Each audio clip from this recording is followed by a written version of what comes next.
In this video, we're discussing what's happening with the British economy that's making the rich want to leave.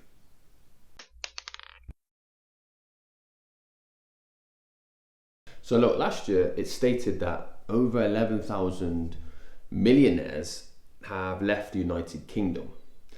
Now, before that, there was thousands more already had departed to many tax havens and other places around the world. And it's understandable, and we're going to break down why. So every single year, more wealthy individuals are choosing to leave this country. Okay, so what's actually happening? What's happening in the economy right now that's making these rich people, these millionaires, want to move? Okay, so firstly, there is the matter of relocation. Okay, now, yes, that's a serious issue, but when millionaires leave, people misunderstand that it's not just one person leaving. It's actually a small ecosystem. So yes, they take their businesses away, but what comes with that? Usually their investments go with that. Usually, not all the time, but a lot of the time, their employees will be gone.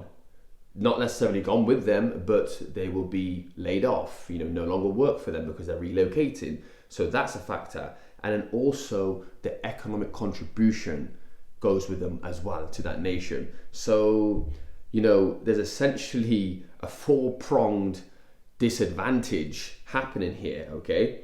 Now, yes, they create jobs elsewhere. They will contribute tax elsewhere, taking it away from this nation. And there's a few reasons as to why this is happening, okay? So ultimately, when they go, they're going to strengthen other economies outside of the UK because they're going to contribute there. Even if they're not having income tax, they're going to be paying a multitude of different ways, which we discussed, okay? Hiring people, they're going to be investing into that ecosystem, so on and so forth. So over time, what's happening is the loss of wealth of the United Kingdom. So it makes it harder for the government to fund these public services. Yes, because a lot of the time these people are silly and they can't manage money. It's been decades of mismanagement. But also, even if they wanted to, at the moment they can't even fund these things because they're not creating any money. We're going to get into the reasons as to why. So at the same time, millions of people are moving to the UK in search of a better life. However, most of them are not arriving with any capital or established businesses. While some will build businesses in the future, they will eventually face the same financial barriers that are driving the wealthy out today. So the first thing I want to talk about is the taxation problem. And it is a problem because tax was never meant to be the confine and the structure we have today. So most people in the UK are burdened by the tax system. There's nothing inherently wrong with taxation, okay? I'm all for taxation, because I understand. But if I could see the contributions of myself, of other people who contribute to the tax system, that there's better healthcare systems, there is better roads, there are better schooling systems, all these things, if we start seeing these initiatives get put in place from taxation, then yeah, I think most people will pay tax and be happy and proud to pay tax, myself included. It would make sense. But when you're seeing taxes super high, these bureaucracies, and this money just vanishes, it's inefficient because we're not seeing where the money's being deployed. It's not, we've still got potholes, we've still got bad schooling, we've still got bad healthcare, we've still got wait lists for years. It's just not on. And the reason is because it's mismanaged capital. The taxation, the money that's generated is mismanaged, okay? And that's the first issue. So the UK's primary taxation structure is the main primary reason for this exodus, all right? So let's just break it down. So you're earning 50K. Now your tax rate instantly jumps to like 40% over that threshold, okay, you're taxed on. So for those making over 125,000, it's about 45%. Now, meanwhile, over the pond in the US, earnings up to 94,000, which is about 75k over here, are taxed roughly about 12%. So increasing gradually after that. So that's a huge disparity there. There's a huge stark contrast there with the UK and the US, which essentially, when you compare the two on a base level, it's looking like the US is a tax haven in comparison. And this actually, you know, the system, this discourages high earners, people are aspiring to achieve more, to even actually achieve more, because they're thinking, okay, yeah, I'm going to elevate, yes, I'm going to earn more monthly, but am I going to keep more? You know, that's the real question. It's all about what you keep, it's not what you make. So why work harder if nearly half of every extra penny is almost lost to taxation? Then on top of that, for entrepreneurs, for business owners, you've got the burden of national insurance, which the most people, the average everyday worker, is not going to understand. So again, on top of those income taxes, UK employees must pay something called a national insurance tax, okay?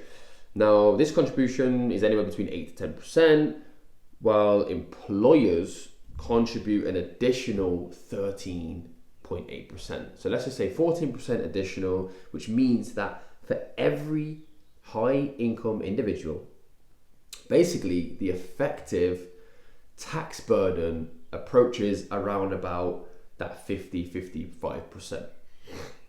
Which again, why? That's not very inspiring for the entrepreneur who's just, you know, kind of get on his feet. He's just in that profit area now. He's just about to scale. He's employing multiple people. It just gets ridiculous at this point. So the logical decision for people is to leave. So then you got your business tax, all right? So this particularly affects your small businesses, you know, your corner shops, your startups, your local enterprises, you know, these people trying to make the world a better place and climb up the social and economic ladder. And they are taxed disproportionately high rates, while massive corporations, you know, find those loopholes to minimize their obligations, should we say. And again, I'm not saying right or wrong. I'm all for capitalism. I understand how the game works, but this is where the structure needs to be reassessed, because it discourages these entrepreneurs, these people of the communities, you know, the corner shop. It's like, it's a cornerstone essentially of a community. I remember my corner shop, man, you know, man like Dev, like he was the guy in the area which everyone respected. He provided that ecosystem with the essentials every day at an affordable price, and he's trying to do something, man. He's trying to go out there and elevate, and you got to respect that, man. But this just punishes those risk takers, and that's what they are. They're risk takers, man, because they could go get a steady 9 to 5. They could get that paycheck every month and know what they're getting and work it out and budget and raise their family. But they're trying to go for more. They're trying to do more. They're trying to attain a higher level of value, and I respect that, man. And it punishes them, and it's just not good for. I'm not going to say it's fair, because nothing's fair. I'm just saying it's not good for an ecosystem. You know, those are essentially the people who fuel and grow economies. So next up, we've got the one that's near and dear to me, is capital gains tax. And this one really annoys me, okay? So the UK imposes 20% capital gains tax on your investments, all right? Okay, now this means that even individuals who invest wisely can take financial risks and grow their wealth. Even we face penalties now, okay? So we're going out there, we've educated ourselves, we're taking that risk, and they're saying, you know what, for you taking that risk, for you making that money, we need a little bit of that as well, just because. And it's just mind-boggling, okay? No one's handed me nothing. I'm a council estate boy, you know, never got hired in a C grade in school, and, you know, didn't particularly climb the conventional path in life, okay? But I've educated myself. I've got up on my ass. I've made the decision and the choice to go out there and self-educate and elevate myself. And now I've learned a skill, and I'm applying that skill, and that skill is providing me revenue. And for some reason, they want to tax me because I went and done that. And it's just crazy, man. And it's just not legit. I don't understand why this even is a thing. Now, many nations offer significantly lower gains on tax. So, if any at all. making them far more attractive to investors. Okay, so perhaps, even more conventional is the 40% inheritance tax, which is just insane. Okay, so you're living, you're getting taxed on everything, and then when you die, you're punished again, and the people left behind are punished because they've now got to give away a certain amount of tax after that nil rate band. Okay, we understand that, but still you're getting hit with tax. Why? It's just insane. The structure doesn't work. Okay, it's discouraging wealth creation, and wealth creation stimulates growth, and growth stimulates economies to boom. So now we're getting somewhere. Okay, so there's another stealth tax which we never really consider, but we feel every single day. Me, you, everyone out there feels this tax. Okay, and it's the value added tax, or VAT. Now this is a dilemma, because this is, again, the tax that affects absolutely everybody. It's applied to every single purchase out there, and it's beyond your income, beyond your investment taxes. That the UK imposes that 20% of value added tax on most purchases. Okay, so imagine now you're working hard, you're paying nearly half of your income to taxes, as we spoke about before. Then now, on every purchase you go out there, your food, your drink, your enjoyment, your necessities, you're then losing another 20%. You paid all these things that are essential to running your life, and then you get another 20% tax on top on what's left. So this is the reason why everybody from the lower income up to the middle class is being affected. It's because these silent taxes are all compounding, and it's making people, even earning substantial amounts of money on paper, feel financially constrained.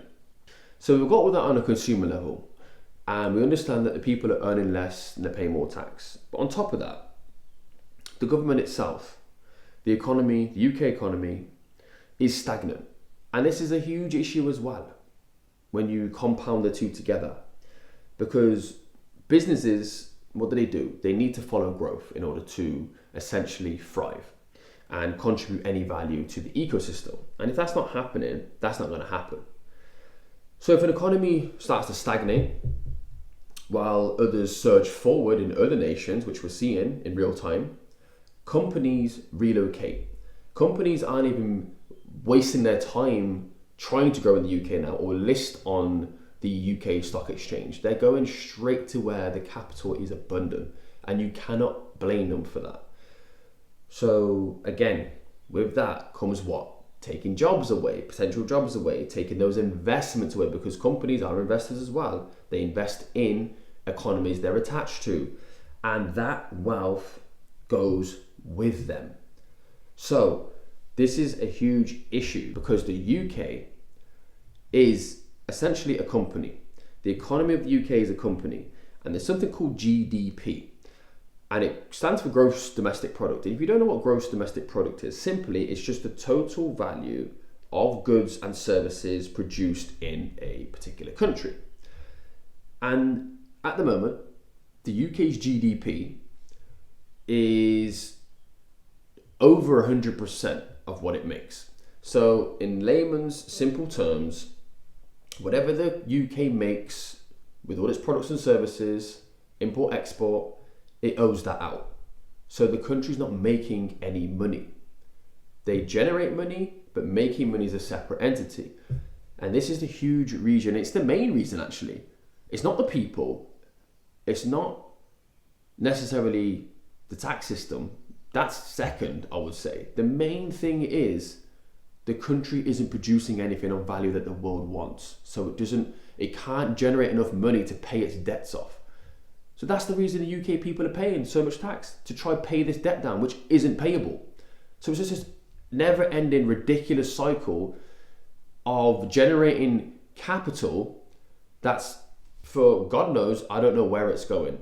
And yes, I'm not going to be salacious and say these people are skimming off the top and doing what they're doing with the money. I don't know where the money's going, but I know where it's not going, and it's to the people, it's to the ecosystems, it's to the communities. It's not going there, and that's where it needs to be going. That's what helps thrive a nation from local to global. So one of the UK's biggest financial issues is its government overspending. Government consistently spends more than it earns, leading to ever-growing debt burden. Now, the current debt to GDP ratio hovers around about 100%, already alarmingly high. Now, if left unchecked, this could reach 150% or even 200%, some people are saying. So there are some politicians out there, I won't name any, that see debt as, and they claim debt is not an issue because it, stimulates and grows the economy faster. Okay, I understand where they're coming from, but when growth nears zero, which is happening, and debt starts to spiral, which is happening, this is where we have an issue, okay? So Japan, for example, they face economic stagnation for nearly 3 decades, or a little bit over 3 decades, due to a similar financial mismanagement. So the trend has already happened. We've seen this in history. We've seen this play out before. It's not a great strategy to help a nation grow economically. So Ash, what's the path forward? What do we do? So I propose, and this is my proposal, that the UK undergoes significant economic reform, and we shrink government, we shrink its size. Yes, that will have an effect on GDP. It will have an effect on the economy initially, but I think long term it will work. It's proven to be working in other nations where the people have more of a say, the people have more of a contributing voice. And it's sad because yes, I'm born here, but I already know that I'm not going to end up here. And, I understand that unless things change, there's no incentive to stay. And there's no incentive to grow wealth. And I'm a man of capitalism, and I'm a man of, looking to grow something substantial and build something substantial. And I feel at the moment, in the state we're in, I can't do that. So my proposal is that we retain as many wealthy citizens as possible and attract new ones. That's the most important thing. And there's some possible solutions. And these include, firstly, lowering those income taxes. Reduce taxes for the working people to competitive levels. You can't eradicate it, but you've got to reduce it because it's straining the people.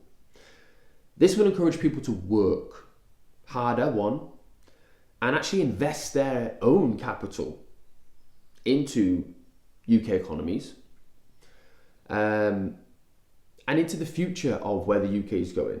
People like optimism, people like certainty, and at the moment the UK is providing neither of both. So that's the first thing. Next, onto businesses and entrepreneurs. I think corporation tax needs a reform, so we can start encouraging that small business. And I love the small business. My favorite type of business is someone who's really, again, becoming that risk taker. They've made that paradigm shift from becoming an employee to trying to be an owner. And I really respect that. And we need to start encouraging those businesses to grow by reducing those tax burdens initially, maybe 3 to 5 years before they pay any tax and get into that profitability realm. I think that's something that needs to be assessed. And this will lead to job creation and providing families who are employed by these businesses to actually get on the property ladder and sustain a mortgage. Because that's most people, all they really want is that stability. They don't need to be or want to be millionaires. People just want to be comfortable and not have to worry about paying their council tax. That's what most people I've realised want. So that's the second thing. Next, I think we need to rethink VAT, that value added tax, lower the VAT rate maybe. And I think, personally, this would increase spending. One is spending power and actually stimulate economy. Again, in the initial point, it will hurt the economy, of course, because we're going from the levels of what we've kind of subsidised to and got used to, and we're looking at reducing that. But I think over time, the sentiment of the spender, the sentiment of the consumer will grow because they will feel they have more money left. And when people have more money, they spend more money. So money that's seen is money that's spent. And that's a fact. And it's not about stopping people from spending. It's about stimulating them to spend on the right things. So I think that needs a real rethink, should I say. And then lastly, I think eliminating or reducing at least inheritance tax, because this is the tax that really affects the next generation essentially going forward. And we need to start encouraging wealth creation. And if people have got more optimism about wealth creation and know that they have a chance when they're in their later years, it's going to put a spring in your step. It's going to psychologically do something to you that you know that you've got that springboard, you've got that financial stability coming later in your life. So not that it lets you take the foot off the gas, but it gives you that breathing room. And breathing room is very important for people. People that have breathing room think clearly. And if you think clearly, you make better decisions. So, instead of penalising people when loved ones passed, it will actually now flow and foster long-term investment in this country. So that needs a real rethink on how we structure inheritance tax. And then also a bonus one I want to throw in there. Again, this is completely me being optimistic, and it probably won't ever happen. And it's just more efficient government spending. Again, very easy thing to say, but by redirecting those tax revenues towards essential services and great initiatives that are actually creating value and eliminating that waste, that middle management waste that you will see across all industries, this will restore the most important thing, and that's public trust. If the public starts seeing that their leadership is trying to move in the right direction, actually, attributing to things that need to be looked at, so much would happen, because when you got the people's trust, you got the people's vote, and the people will always back you. And like I said, all people want is that breathing room. They don't need free stimulus checks. They don't need abundance of money. Contrary to belief, people just need breathing room. And as a first world nation, we should be able to provide that breathing room for people. So right now, the UK is at an economic crossroads. We're at an inflection point where we can either ascend or descend. Okay, and if the train continues, more millionaires, more billionaires, businesses, even skilled workers, they'll just leave. They'll continue to leave. High taxes, slow growth, poor government spending, mismanagement of funds is what's driving wealth out of this economy. Look, appreciate your time, guys. Again, if you got any value from this video, if you learned anything new, if you agree or disagree with me, hit me in the comments, man. And be sure to share this video out with anyone that would get any value from this. Appreciate your time, and I'll see you guys in that next video, man.